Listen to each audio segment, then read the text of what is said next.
Good evening, everyone. My name is Gabriel Powell, and I'm the president of the Notre Dame Law School chapter of the Federalist Society. Welcome to SOC Sidebar, brought to you by the Federalist Society Student Division and the Federalist Society at Notre Dame Law School.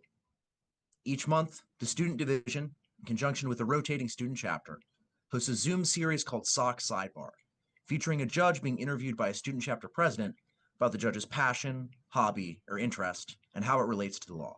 Tonight is our 11th SOC Sidebar, featuring Judge John Bush and his discussion of karaoke. John K. Bush is a circuit judge on the United States Court of Appeals for the Sixth Circuit. His chambers are in Louisville, Kentucky. Prior to joining the court, Judge Bush was a partner in the Louisville office of Bingham Greenbaum Dole, where he was also co-chair of the firm's litigation department. He began his legal practice in the Washington, D.C. office of Gibson, Dunn, and Crutcher. Judge Bush served as a law clerk for Judge J. Smith Henley of the United States Court of Appeals for the Eighth Circuit. He graduated summa cum laude from Vanderbilt University in 1986 and cum laude from Harvard Law School in 1989. At the end of this evening's interview, we will open the floor for questions from the audience. You must be logged in as a participant in the Zoom webinar in order to ask a question. Please use the Zoom Q&A feature, not the chat, to submit your questions. When we get to your question, I will read it aloud and address it during the session.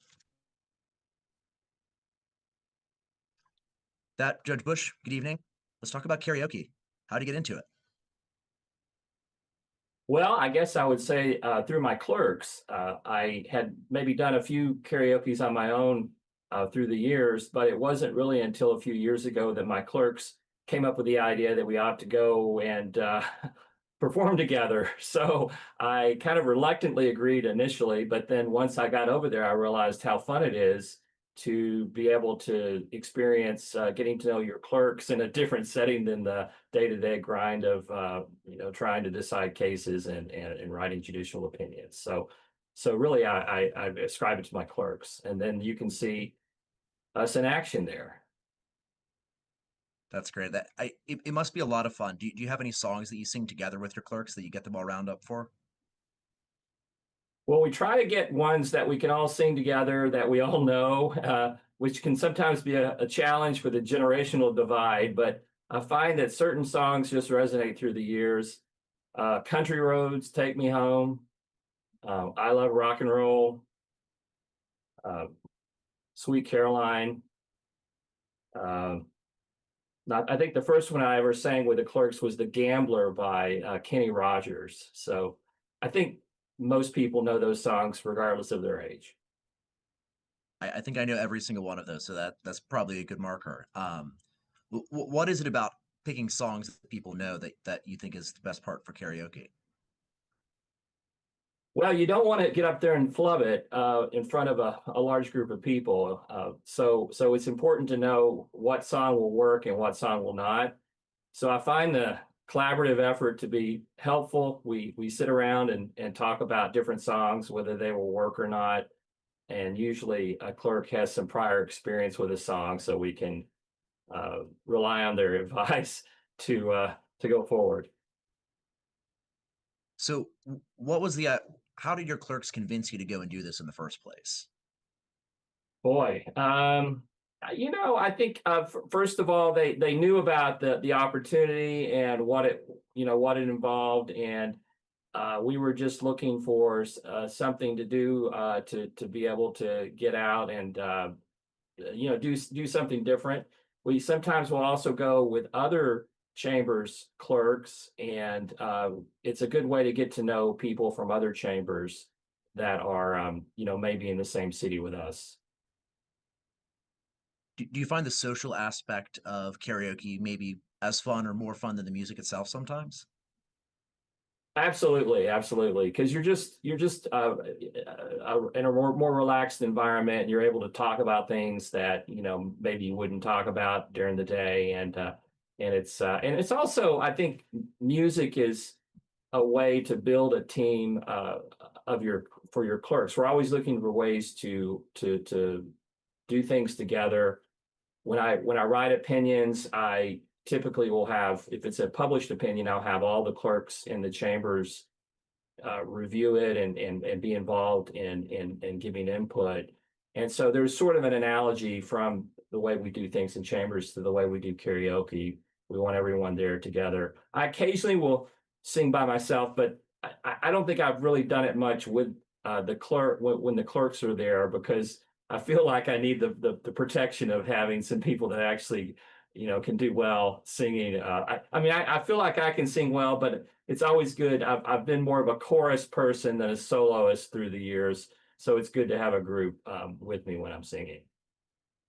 If you do ever have to venture out on your own, is there any karaoke song that's a go-to that you're going to have in your back pocket? Oh boy. Well, I tried it recently. I tried to sing You've Lost That Loving Feeling, which is, you may recall from the first Top Gun movie, Tom Cruise does that perfectly. Well, I'm afraid to say I'm not a Tom Cruise, so I didn't quite pull it off. I started singing the song. No one was really going along with it.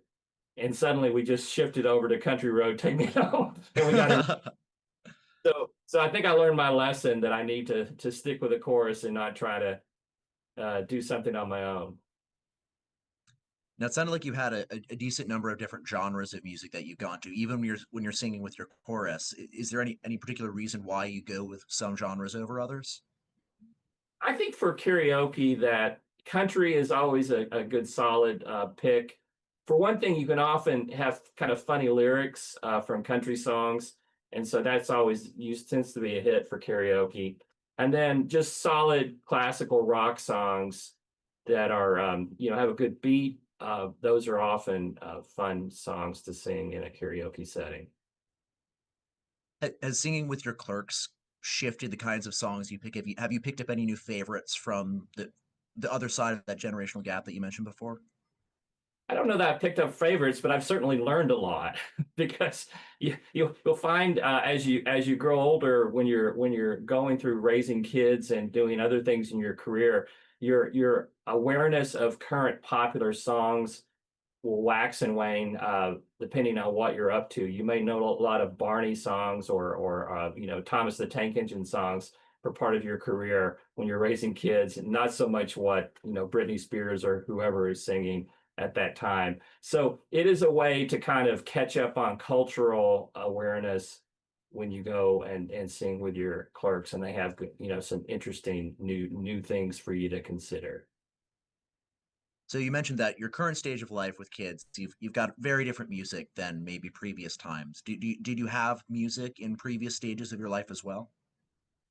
Yeah, well, I started out singing, in the conventional ways. I sang in choirs. I started out, believe it or not, in a group called the Arkansas Boys Choir, which was a group of elementary school kids. And there I am in front of the Freedom Train almost 50 years ago in 1976 that came to town, and they were bringing like the Declaration of Independence and other famous documents for the bicentennial. And my group, the Arkansas Boys Choir, we sang at that event when it came to our town. And so there I am in my full regalia for celebrating the bicentennial. So I started out doing that. I sang in choirs throughout junior high, high school, college. I sang in church choirs. I sang in like a jazz choir in high school. And we also started doing some things less conventionally. I was in a couple of bands, as in rock bands in high school. So one of them was called the Bleach Boys. So we did parodies of Beach Boys songs. And then the other one was called Ellery, Celery, and the Vegetones. So I don't know that I wasn't Ellery Celery, but I guess I was a vegetone in that picture. And then we also got to go down to Nashville. We went to a studio at a college in Nashville. The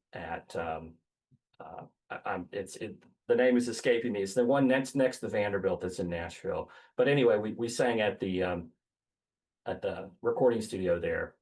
So that's me on the far right, and my comrades are the one in the middle is actually now a professional musician, Chris Maxwell, and the one on the left is Jay Sammons, who's now a professor of classics at Boston University.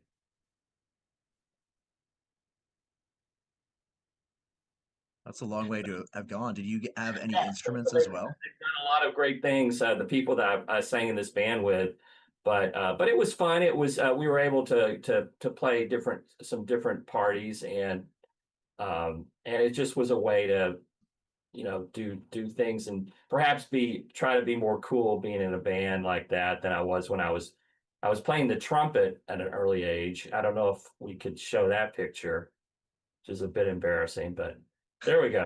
I'm in the middle there with some cool 1970s era glasses with my trumpet, and I played that in junior high and part of high school. But I gave it up really in high school. I've played the piano those since a very early age, and continue to play the piano, although not enough, but enough to be to gain some notoriety on my circuit, let's just say. Well, what do you mean when you say you've gained notoriety on the circuit? Well, during COVID, we had it's our tradition to have holiday parties every year for the circuit, and the judges get together to celebrate the season. And during COVID, we had a problem in that we all had the problem we couldn't get together in person, so we were having a Zoom party, such as what we're doing here.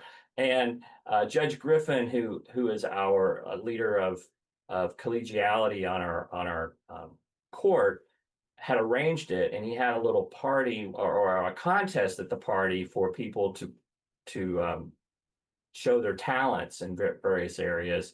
So I was the only one who actually played the piano during my Zoom presentation, and I took the words of O Tannenbaum and changed them up to Sixth Circuit chord, Sixth Circuit chord. How learned are your judges? We're known as the Learned Circuit, so I use that as part of my lyrics. So anyway, I sang that song, and Judge Griffin thought I did well enough that he gave me an award for the most creative and original song. Of course, I was the only person who sang a song in the party, so I don't know that that's a huge honor.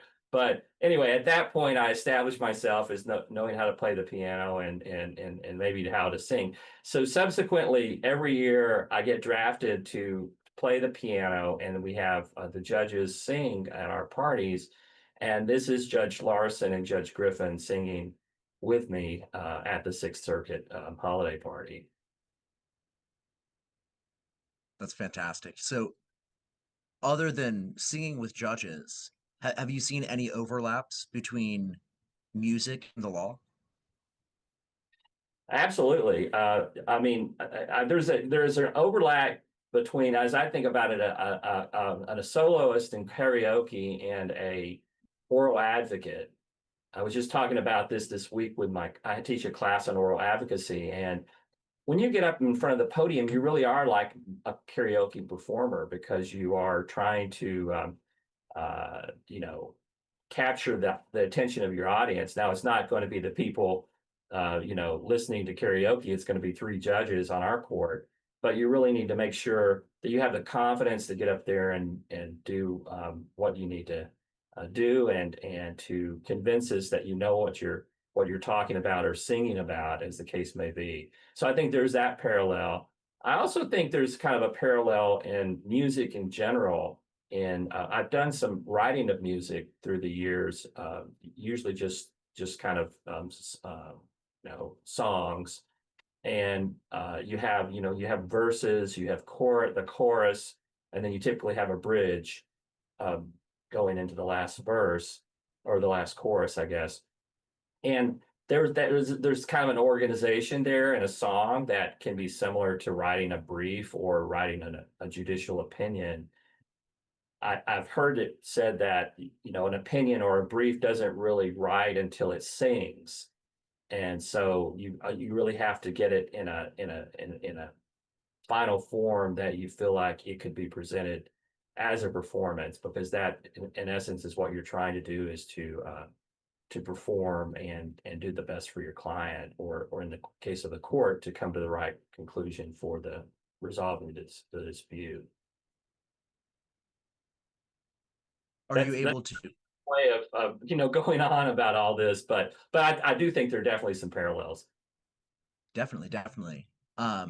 do you think that your time in music has that helped you identify anything when you're writing an opinion? Do you think you get to a certain point where it actually just does kind of flow as if you were playing something or if you were singing something? Yeah, yeah. I mean, you can tell when something's clunky and or off key, and that is you're looking for it to be in tune, and you're also looking for a rhyme of sorts. You want your themes to your theme to flow throughout whatever you're writing, and that can also be in both music and the law. So so yeah, there are definitely some parallels there. Definitely. When you're working on opinions, when you're working in chambers, are you listening to music? Not usually. I usually listen to music on the way to work to get pumped up for work. So I will listen to, I tend to, in the morning when I'm going in, I want to hear songs that are like, upbeat, that are going to get me going for the day.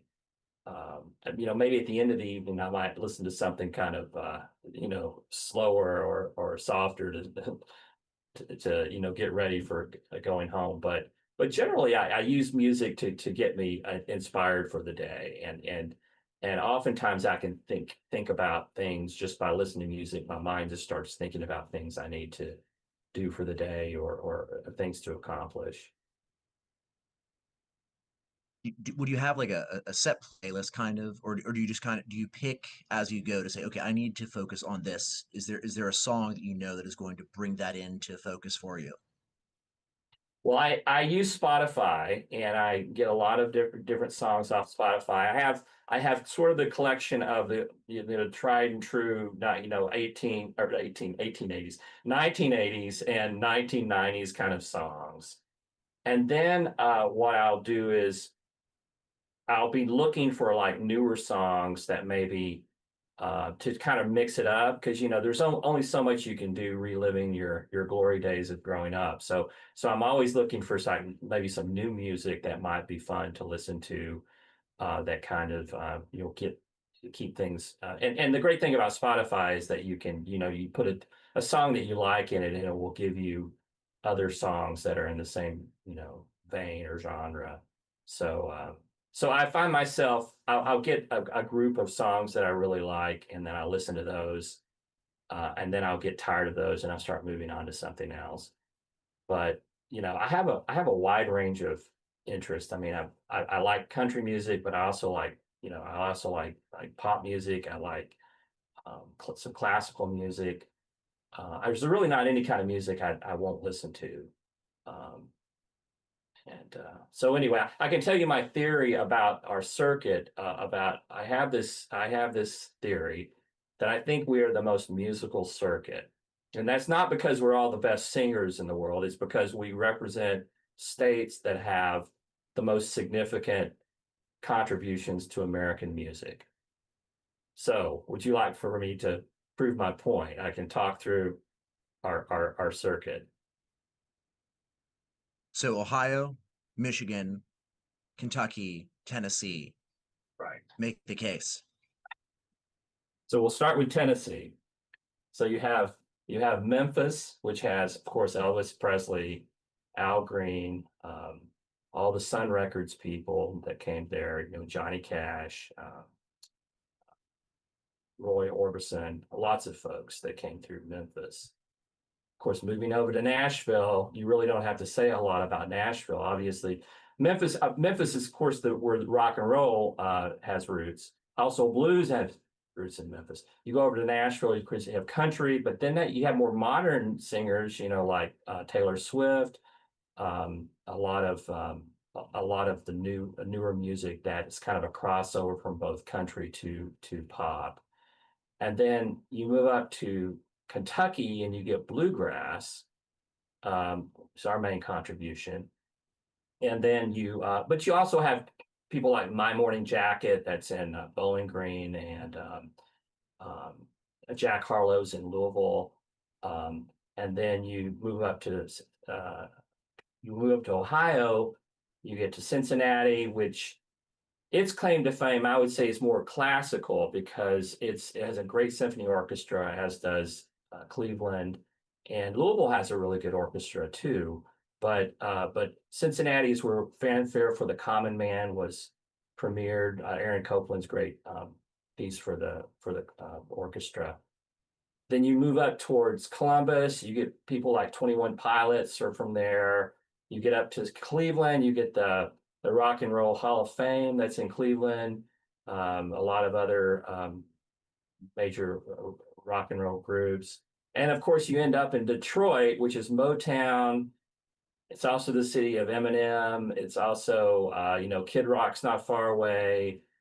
You have just a lot of different things going on in our circuit. So that's my case for why I think we're the most musical circuit. Sounds like a good one.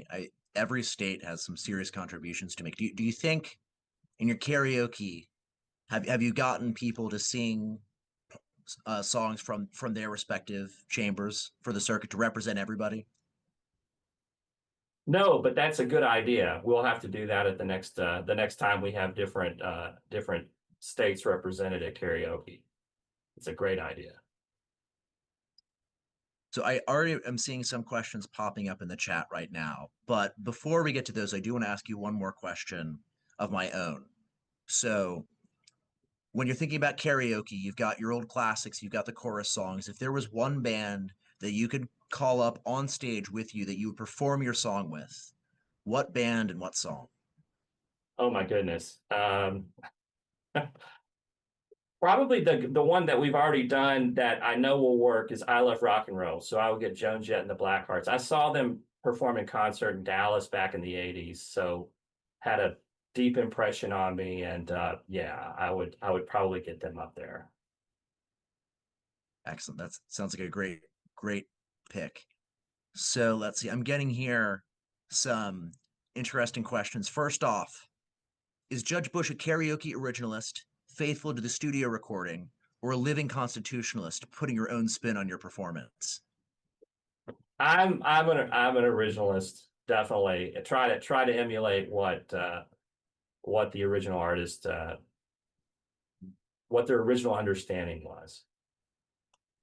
Definitely. Next question up, we have, what's a song that you love but that you would never attempt to sing at karaoke night? I like a lot of songs. I don't know if there's a particular one, but I like a lot of songs that women sing, and obviously I couldn't pull that off. The closest I came was we had a group song where we sang "Party in the USA," and obviously that's a Britney Spears song, I think. But that one worked because it's kind of a chorus kind of song. But yeah, there's a lot of Taylor Swift songs. I'm a recovering Swiftie. But I would never attempt to sing one of her songs. I definitely, when some of those songs come on, you think you can sing them. You think your falsetto is good enough. It just never really is. It's particularly for an Article 3 judge. You just don't want. Definitely. So I actually have several people asking for karaoke recommendations in Louisville. I'm seeing several people wondering about that. So you might run into some people down there if you make a good recommendation. Yeah. I think that there probably the best place is over in Nulu. Can't remember the name of it, but it's on top of a Korean steakhouse it's called Nulu, which is a kind of an up and coming area of downtown Louisville. So circling back on a previous question, we have to break you out of your recovery, at least for a moment. What's your favorite Taylor Swift song? Invisible String, about Centennial Park in Nashville. So it brings back memories of being at I went to Vanderbilt undergrad. By the way, I think we can maybe show my picture of when I was in the concert choir at Vanderbilt. I don't know if you can find that. I think that's it. Yeah. Yeah. So I'm basically standing in the middle of that group. But anyway, but yeah, we used to go over to Centennial Park to study at Vanderbilt. So I found her lyrics of Invisible String kind of I can relate. Definitely. Were there any particular acts that came through Nashville while you were there that were really good? Yeah, REM, the B-52s, Talking Heads. I don't know if any of those mean anything to you, but they were big bands back in the day. I've heard all three. I'm actually a pretty big fan of the Talking Heads myself, which is helpful since I am one at the moment. Oh, wonderful, wonderful. Well, I love the Talking Heads. Yes, very good stuff. So also have some extra questions in here. So what do you think of lip sync karaoke versus normal karaoke where you don't actually have the singer singing behind you? I don't like lip syncing. There was a group called Milli Vanilli, I think was their name, that got a Grammy Award, and later it turned out that they were lip singing their videos. So just not good, not good. You need to actually be singing. Definitely. Now, I rumor has it, according to the question I've been given, that there might be some other good singers on the federal bench. So have you considered a karaoke crossover, maybe pulling in another circuit? Apparently, Judge Elrod might be a good singer. She's fabulous. Yeah, I've seen her perform it. I've never seen her live, but I've seen video of her performance, and she's great. She's also a wonderful person and a great judge. So I would gladly sing a duet with Judge Elrod or Chief Judge Elrod. Have you ever, and you don't have to say whom if so, have you ever roped in some other judges in the Sixth Circuit to come join you for karaoke nights? We've had Judge Murphy come over, and rumor has it that Chief Judge Sutton might do it at some point, but we're waiting. What do you think is your favorite part in getting a group together to go out for karaoke? Because it's something that's different when you're looking at just like your own songs versus putting together the whole group number. What? I'm sorry. Ask me the question again. Sure. I mean, when you're pulling in other judges and other clerks, like what's the key to figuring out like what's your group song going to be? Oh, I think it's each chambers for themselves or each clerk for themselves. We generally don't collaborate with the other chambers. Cone of silence when it comes to picking karaoke songs. We'll come up with what we want, and then somebody from our chambers will go up and put us in the queue. So, but yeah, hopefully, if we've done a good enough job, then the other chambers join in and sing. But we don't. Although I take that back. We've occasionally had people from other chambers who will join with us. I take that back. Yeah. Judge Nalbandian's chambers usually is pretty good about joining in. When you're going out to figure this out, do you have you said you were listening to your tracks to get upbeat on the way into work in the morning, try and get in the zone? Do you rehearse on the car on the way to karaoke? No, what you see You is what you get. I think you've my got it all down. I don't ride to I don't ride if we're going to a sitting. I don't usually I don't ride with my clerks, so I don't know what they're discussing. It could be that they're rehearsing karaoke songs. I don't know, but no, I typically just jump in and see what happens, as it was evident whenever I bombed doing my solo the other day. So yeah, maybe I should practice more, but I don't.